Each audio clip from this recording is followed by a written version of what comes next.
week away now. How are you feeling ahead of the latest title defense? Feeling good, man. Feeling like a champ. Can't wait. 9 days, I get to taste another cupcake. One that I heard might pack a punch, so I can't wait for it. If you had to compare Alex Volkanovski to any one of your previous opponents, who do you think he's going to be most similar like? No one. No one. I hate when I really don't like it when people say I fought a guy like Max and this and that, or they fought a guy like me, and it just made no sense to me. Oh, they jamming right now, huh? Oh, they turn it down. But it makes no sense to me when they compare fighters. They're like, oh yeah, I fought this guy. He kind of does stuff like this, but at the end of the day, it ain't me, you know. And I never fought anybody like Alex, because Alex is the only one, you know. There's only one guy, and that's you. So I just can't wait, you know. He presents a lot of questions for us, and me and my team sat down, and we believe we came up with a lot of answers. So I'm excited. Ahead of this fight, Alex is saying all the right things. You want a challenger to say that he's the guy to dethrone you, that he's got this confidence. You've been a champion for a while now. Can you talk about the difference in motivation for a challenger and a champion who's got to defend his title for the X amount of time? It's like GSP once said, you know, it's harder to defend a title than win it, because if you think about it, when you fighting for a title, you're trying to earn something brand new, and then when you're defending a title, you're just trying to re-earn something that you already have, you know, and it is what it is, you know. That's when me and my team would sit down and we look for questions in what these guys. We look for challenges and this and that, and we look for things that excite me. And excite me is asking questions. You know, it's everybody keep talking about how this guy has power. You know, everybody say, "Oh, Max, you're taller," but the guy got the reach. You know, I got little T-Rex arms. I don't know what's going on. A lot of people's like, "You're tall, you have the reach, Max. Use your jab." I'm like, guys, look at the reach. My reach is shorter than everybody I fought, except for probably Frankie. But you know, at the end of the day, I'm just excited. You know, I'm excited. Every fight to me is a championship fight. I told you guys before I was a champ that I thought I was in championship fights, and that's the way I carried myself, and that's the way I'm going to continue to carry myself. You know, and with him saying that he's the one that's going to do this and that, you need that confidence. I want to fight a confident guy, you know, and he's across the octagon come December 14th because of that confidence, and I look forward to it. So you're talking about questions that you have to ask yourself and stuff. You've mentioned it a couple of times now. Is the biggest question in this fight his power? Is that what Yeah, his power, his cardio, his strength, his wrestling. Dude is a striker too, so there's a lot of questions, you know, and that's the thing that excites me. That's the thing that get me up. Like, oh yeah, this and that, okay, you know. So we see what happens. You know, we're gonna push every single question. You know, I believe I have the answers for it, and the beautiful thing, we find out in 9 days. So I can't wait for it. So what are the things you're doing to kind of motivate yourself and get excited, because you have been the champ for a bit now, you have these defenses, and you run through some people. So what is getting you excited right now? You know, this is one of the biggest cards of the year. Like I said, if we're not going to UFC Hawaii, I'm bringing UFC Hawaii to the 9th island, and that's Las Vegas, baby. So that's what we plan on doing. You know, it's a huge fight. It's a big fight. I'll tell you guys right now, the crowd there is going to be crazy. You know, the people there is going to be insane. You're probably going to see a bunch of Hawaiian flags going there, marching the streets. So I can't wait. I'm excited for this fight, and it's just. It's another. Why not be excited with this guy? You know, it's another challenge. It's another challenge that a lot of people is questioning. You know, like, this guy got this, and this, and I can't wait. You know, we sat down with my team. Like I said, we sat down. We talked stories. We think we figured it out. So the hard part is done. Fun part comes. Actually, got one more hard part. You know, everybody talk about the weight and blah blah blah, but after that is punch someone in the face day. So I'm waiting for it. Weight is okay? Weight is more than okay. You know, I feel good. I feel great. People keep talking to me about my weight and this and that, but at the end of the day, I always make that 145 limit, and you know, I can't wait. I can't wait to show the world why I'm one of the best in the world, one of the best mixed martial artists, not a 45er, one of the best fighters in the world. So I'm excited. He said at the press conference in New York that, oh, you're a big guy. I'm going to give you the opportunity to go up. I'm going to take your belt and go up to 155. Is going up still something that is on your mind? Yeah, going. Yeah, I want to be the best mixed martial artist in the world, and being the best mixed martial artist in the world is not a guy who stays in his weight and dominates his weight. It is someone who's willing to go at whatever weight. So whatever is the best guys, whoever's the best guys in the world, you guys tell me. I got a couple belts I want to fight for. The 55, of course. You got Khabib because he's one of the best guys in the world. The nicest mother lover belt.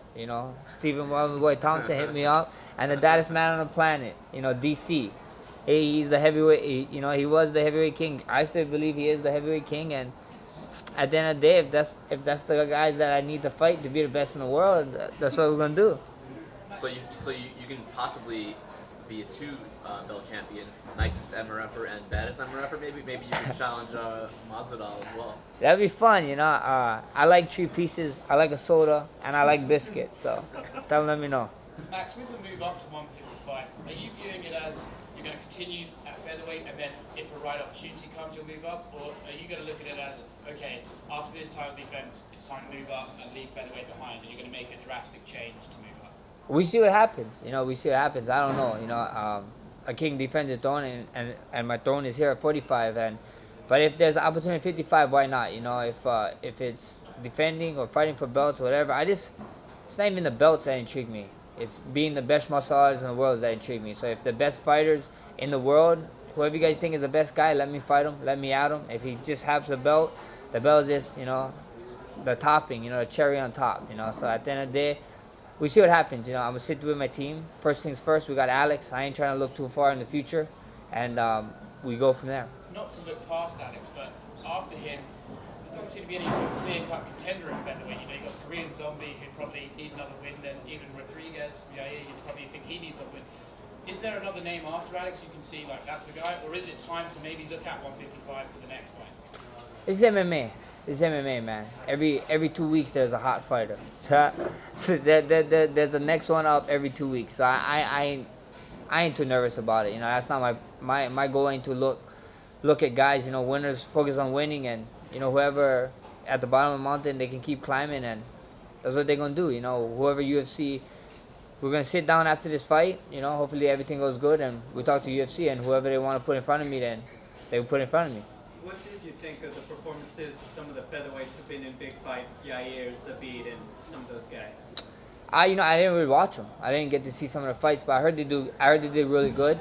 And it's really exciting, Like you hear names like Zabit and Yair.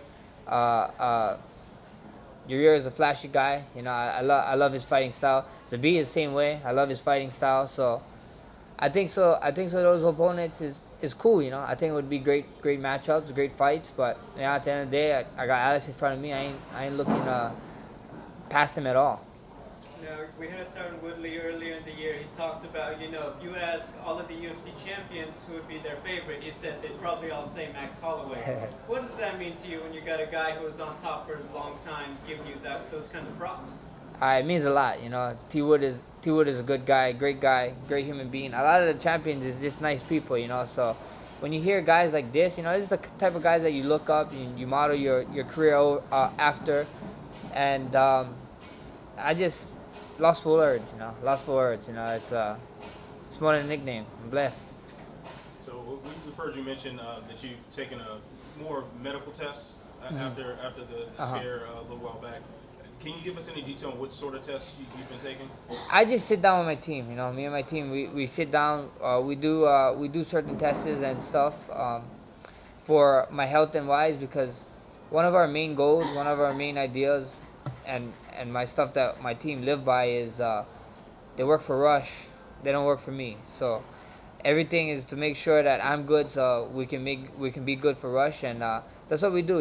I think so. Recovery and stuff is super important. I mean, look at what LeBron James is doing. He said last year he said that he spent $1.2 million on recovery stuff. Period. So that's what we focus on. We focus on health. Your health kind of get lost, especially when, like me, I'm trying to fight four times in a year, and I'm just training and this and that. So I got some of the greatest minds in MMA behind me, and they make sure I'm good all around. Just on a personal level, you seem like a guy who's pretty rah-rah, ready for the action whenever. Is it frustrating at all, kind of submitting to when it's time to rest, when it's time to not train, and just kind of sitting down when your coaches tell you so? Yeah, it's crazy, you know. I get into arguments with that man right behind the cameras over there all the time about how I should be doing stuff, you know, especially with training and stuff, and then overtraining. But that's why they're there. You know what I mean? They're with me. They're with me till the wheels fall off. But their job is to keep the wheels on and turn it nice and squeaky clean. So, you know, I'm super grateful for them, and that's what they gotta do. Has that the approach and the increased focus on your health, is that altering strategy-wise what your coaches have you working on? Actually, this is the best I ever felt. This is every camp we learn something new about myself, and I get better every camp. And you guys get to see. You guys go watch my last performances. You know, the last Frankie one was great, and then tune in December 14th. We're gonna put on a show. It's gonna be an amazing one. Max, you joked about going all the way up to heavyweight and fighting DC, but realistically, what is the heaviest weight class do you think that you'd be able to compete in and, you know, possibly win the title there? You know, UFC 1 they didn't have weight classes, so heavyweight is definitely there. But you know, I don't know about holding belts all at one time, this and that. But you know, nobody really got 3 yet. So 170, I could see myself. You know, I turned 28. You know, I just turned 28. I can see myself maybe going to even getting to 85, being healthy and getting strong there. You know, I got 5 more years, 6 more years in this sport. Who knows? I might pull a DC on you guys and fight to 40. You know, I'm sure the guy behind the camera is not shaking his head too well when I say that. But you know, at the end of the day, that's what it is. You know, I think so. I can be big. I'm a Polynesian, Hawaiian, Samoan, and I'm probably the smallest Samoan / Hawaiian you guys see. So I think the weight issue, you know, is not a problem. You know, it's just about getting in the gym, getting the weights, and getting actually packing on the muscle. Max, I wanted to ask you about some comments you made in an interview recently. You and Conor McGregor have this sort of weird relationship where you fire little verbal jabs at each other. Yeah. But then when things get serious, Yeah. you're both very supportive of each other. Yeah. How would you describe your dynamic? Conor, that's my boy. You know, we be texting all the time. Nah. I'm just joking. You know, it's just you know, everybody. I even saw that we was talking about like there's a line that you don't cross. You know, and I think some people is misreading what I said. I said there's a line that he didn't cross with me. And then whenever I did something seriously happened with me, you know, with that Ortega stuff long ago before the first Ortega one that was booked, he was like the first guy asking like, you know, what is wrong with our champion, you know, and this and that. And then when I was walking to the Frankie Edgar stuff, I was walking in slow because the cameraman was telling me you need to walk slower. He the one that, you know, is like, what is going on, you know? He reached out and he always like trying to aware people about how we look and stuff. So. And I respect, you know, I respect that man a lot and what he did for the sport. And even like a human being, you know, he comes up short just like anybody else, you know, just like anybody else. We're all humans. We all make mistakes. And, you know, sometimes you just got to give a guy a chance. And me and him, we just, I don't know what it is, you know, we just respect each other on that level. And I always going to get respect, you know. I'm excited that he's back in the sport. And, you know, I can't wait to him go do his thing in January. How do you see that fight with Cerrone going? We see what happens. It's fun, you know. We see what Conor comes, you know. We see if the Mystic Mac is back and the way he's training. But we get to see that fight, you know. So hopefully, I wish him a great training camp, and I just can't wait to see him go back in there. Have you ever talked with Conor like one-on-one, away from social media, away from cameras, just you and him? When I fought him, DM not really DM. When I fought him, actually like. It's funny. It's a funny story. When I fought him, we were standing in line to go do our medicals, and it was me and him, and then he was using this cool high it was like Hawaii shorts. I was like, cool shorts, bro, and he was like, yeah, you like that, eh? He was like, it's a Hawaii vibe. I was like, that's dope. He's like, yeah, thank you. And then we went out there and we did the face-off, and he like kind of got in my face, so it kind of tripped me out. So I was like, oh wow, it's like this guy could turn on, you know. So, but it is what it is. That's the only talk I got to talk to him before a fight. Why do you think you tweeted out last year, I believe, about going to Ireland with Jameson? Yeah. Were you just teasing him, or were you trying to get the matchmakers to start the fight? I don't know what you're talking about. Jameson is great whiskey though. Do you think that rematch is destiny? Like it's gonna happen eventually, you and him? Yeah, we see what happened. Like I said, if the Mystic Mac arrive, if he wants to be like what he was a couple years ago when he was the greatest mixed martial artist in the world, and he wants to be the greatest again, I'm sure we're gonna run into each other like that. But because he wants to be great, I want to be great. But if not, it is what it is. But if his mind is right, his mind is straight, and he wants to be the best, I'm sure we're gonna run into each other. So I'm not sweating it too much. Max, in preparation for this fight, what are some of the different things you've done in training camp? This is another title event. So what are the new things that you and your team did? One of the new things I was doing, I think everybody's catching on that I'm like a T-Rex. I'm tall and I got short reach.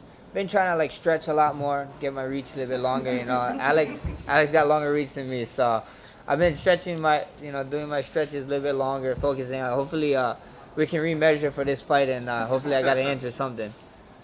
Is it working? Oh wait, we about to see. Next week when I check in, I'm like, we're remeasuring this right now. Let's say you beat Alex in this next fight, and there's no other featherweight, especially now with Ortega being out of the fight against Korean Zombie. There's no other featherweight that really stands out for the next challenger. With your goal in mind of being the best MMA fighter in the world, would a fight in another division next be more intriguing against a top contender in one of those divisions rather than someone in featherweight who maybe hasn't done enough to get that shot next? Like I said, we see. First thing first is Alex. And if an opportunity presents itself, I'm not backing down from it. I want to be one of the greatest in this era. As long as I live and as long as I fight, whenever I'm fighting, I want people to talk about like, oh man, he's one of the greats in his time. So that's what I want to do. But first things first, Alex a handful. And you can't be overlooking this guy.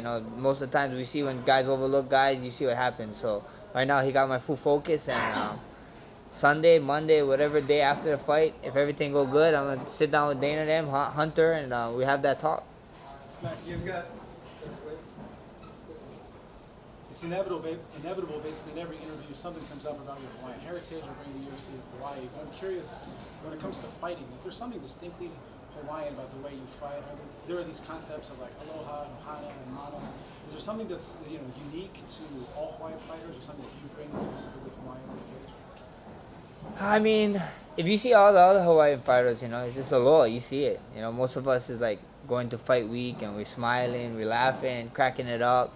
And when we get in there, we're just dogs, It's crazy, I think it is something, It's probably the air, You guys need to come down, hopefully sooner than later. Smell the air, get in the ocean. The water is, right now the waves is kind of big, so stay away from the ocean if you're in Hawaii. But that's just it, At the end of the day, I think Hawaiians is just a little bit different. It's just we're just wired a little bit different. Maybe the wiring got crisscrossed or mismatched. I don't know what happened, but we just wired a little bit different. You seem to really be enjoying yourself at the press conference in New York last month, just kind of watching the headliners go back and forth. What's the difference? I mean, you've carried basically the last few cards you've been on as the headliner. Now you get to sit back a little bit as the co-main event and watch these guys, bark and bark and bark. What's the difference, in your role as a co-main event as opposed to in the main event? Not that much. I just got to show up and fight. I got to talk a little bit less in the pressure. That's always cool. I probably would have just talked about candy and cupcakes if they kept asking me questions at the end of the day. But it's just cool to be a part of this big fight. And those two guys, they got stuff, and I wish I was a little bit lighter so I could grab my popcorn because things was getting heated up so it's pretty cool. And then there was a question about other UFC champions thinking that you were their favorite champion. You clearly have a good relationship with a lot of the guys. What are the other champions that you'd like to share a card with in the future if you could, do one of these 2 or 3 title fight cards? Definitely DC. I want to fight with DC. I always wanted to get on that card. I was bummed that last July one when we couldn't get on it. But DC is definitely I would love to fight with. Who else is the champions? Amanda, I'm getting this one. She's the GOAT, you know what I mean? So it's dope to be on a card with her. Maybe Stylebender. Stylebender would be cool, he's a dope striker. You know, I'm a dope striker. We fought on the same card again, but it'd be cool that we get to do it as champions. So, yeah, that's what Khabib would be fun. You know, fighting on the same card with him, or even fighting him. You know, because since he's one of the best in the world, so we'll go from there.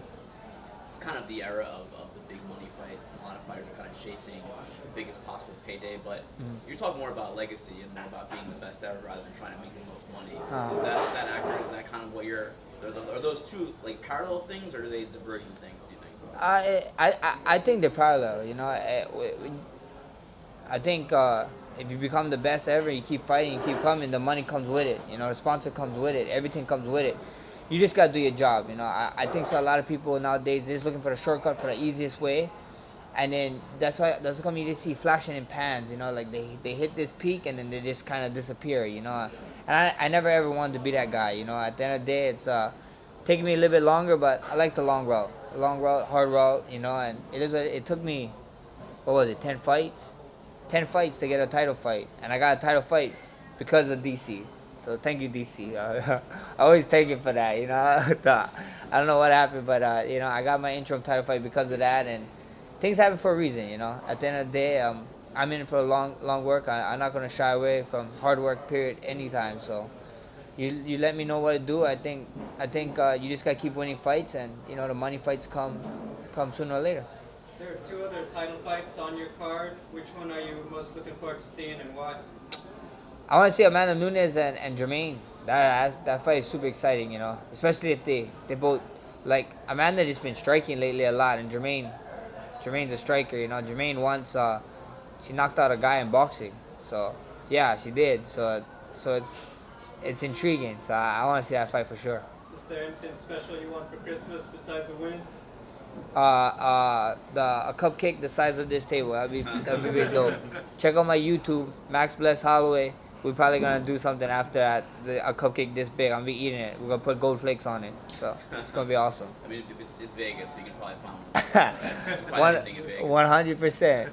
So another fight that is drawing a lot of attention on this card is Jose Aldo dropping a bantamweight to fight Marlon Moraes. What were your initial thoughts when that was announced? You know, somebody you've stood in against dropping that much weight to get to 135.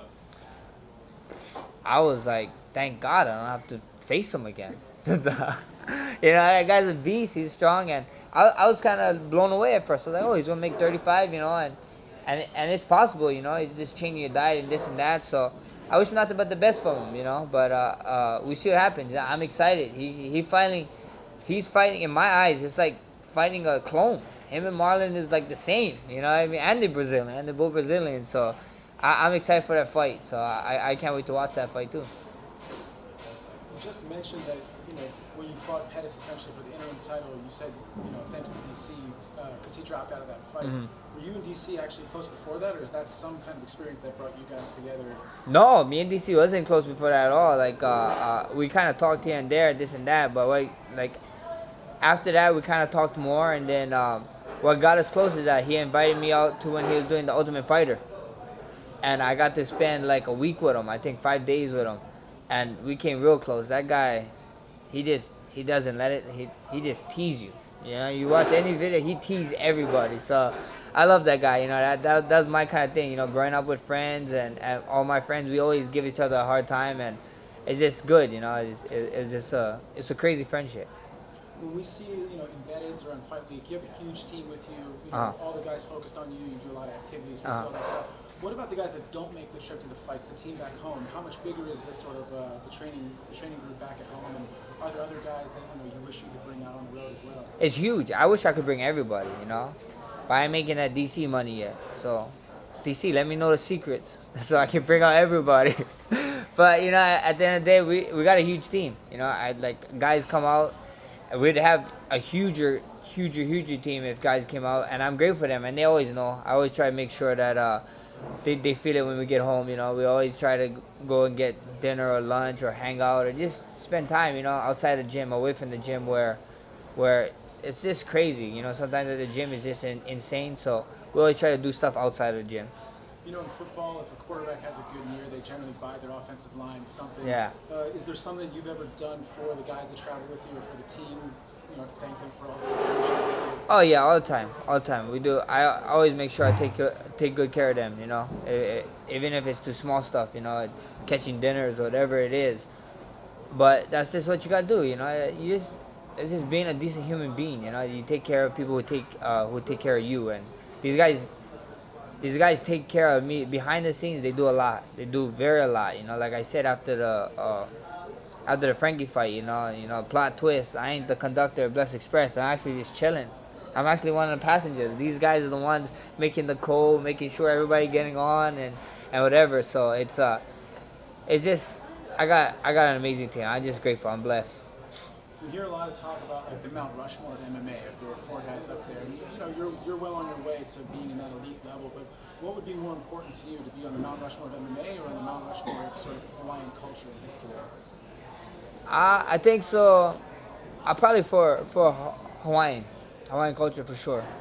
I just want to make sure show these kids that look, we're in a rock in the middle of nowhere, and you can do great things, but you gotta be willing to put in the work and you'll be willing to do it. And I just want to give them the opportunities and whatever, and give back some way after this is done, and just inspire the next generation.